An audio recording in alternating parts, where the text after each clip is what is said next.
गुजरात विधानसभा चुनावों से ठीक पहले गुजरात के मशहूर युवा पाटीदार नेता हार्दिक पटेल गुरुवार को बीजेपी में शामिल हो गए हैं। 2019 में कांग्रेस में शामिल हुए हार्दिक पटेल ने इस साल 18 मई को कांग्रेस से इस्तीफा दे दिया था।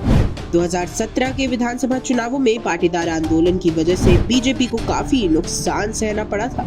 ऐसे में गुजरात विधानसभा चुनावों से ठीक पहले बीजेपी एक बार फिर पाटीदार समुदाय को खुश करने के लिए हार्दिक पटेल पे बड़ा खेल खेल रही है। गुजरात में पाटीदारों की आबादी 1.5 करोड़ के करीब बताई जाती है और माना जाता है कि लगभग 70 विधानसभा सीटों पर उनका प्रभाव है।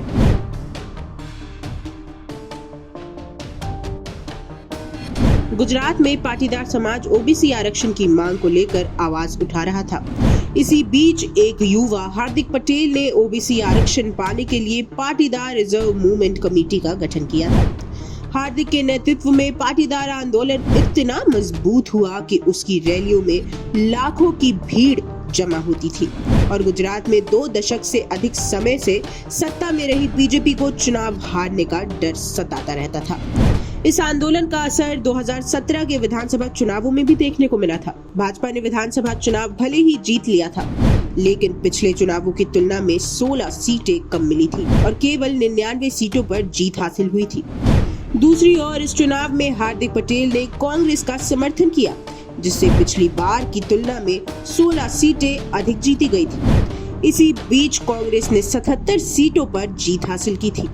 गुजरात में कांग्रेस का 3 दशकों में ये सबसे अच्छा चुनावी प्रदर्शन भी रहा था। 2015 में हार्दिक पटेल के नेतृत्व में पाटीदार आंदोलन के बाद भाजपा पटेल वोट को बरकरार रखने के लिए संघर्ष कर रही है।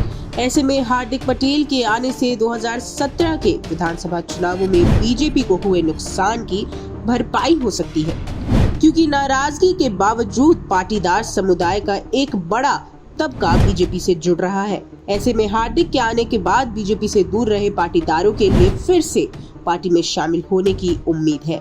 कई जानकारों का ये कहना है कि हार्दिक के आने से बीजेपी को नरेश पटेल के प्रभाव में लगाम लगाने में मदद भी मिल सकती है। नरेश पटेल राजकोट के एक बिजनेसमैन हैं और नरेश पटेल के कांग्रेस में शामिल होने की भी संभावना जताई जा रही है।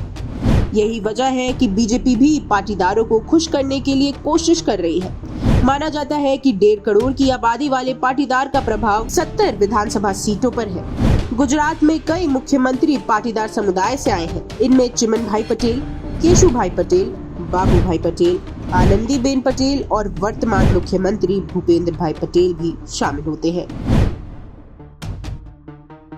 भाजपा नेतृत्व भी अरविंद केजरीवाल की आम आदमी पार्टी का मुकाबला करने के लिए हार्दिक को एक हथियार के रूप में देख रही है। वही पार्टी हार्दिक पटेल को एक प्रभावशाली नेता के तौर पर भी देख रही है। कुछ मीडिया रिपोर्ट्स का ये कहना है कि बीजेपी के लिए हार्दिक को पार्टी में शामिल करने का यही समय उचित था। इस बार बीजेपी की योजना हार्दिक को लाने की है।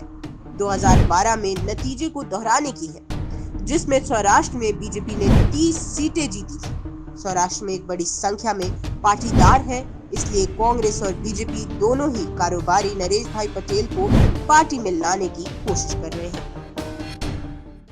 और आप हमसे जुड़े रहने के लिए सब्सक्राइब करें YouTube पर, फॉलो करें Twitter पर और लाइक करें Facebook पर। और ज्यादा जानकारी के लिए आपको टाइप करना होगा सिर्फ न्यूज़ नशा।